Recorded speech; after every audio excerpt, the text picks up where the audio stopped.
Welcome back to my channel. Walale, walalo, walashe, abayo, ader, kuli sodo. I love you people and thank you for supporting me. So today I'm going to teach you in plural and singular, but in Somali and English language. For example, this is a boy, kanwa will. These are boys, kwanwa will. That is in plural. This is a donkey, kanwa damer. These are donkeys, kwanwa damero. This is a cat, kanwa bisat. These are cats, kwanwa bisato.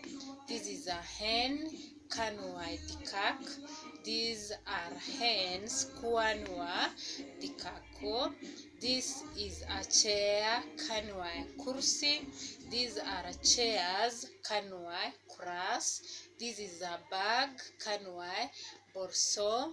These are bags, kanwa borsoin.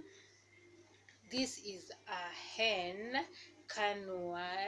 This is a pen, kanwa kalil.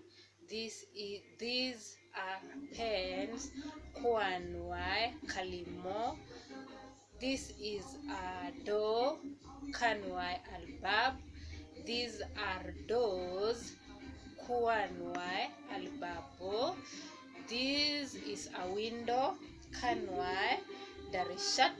These are windows, kwanwa darishat. This is a shoe, kanwa kabo. These are shoes, kwanwa kabo.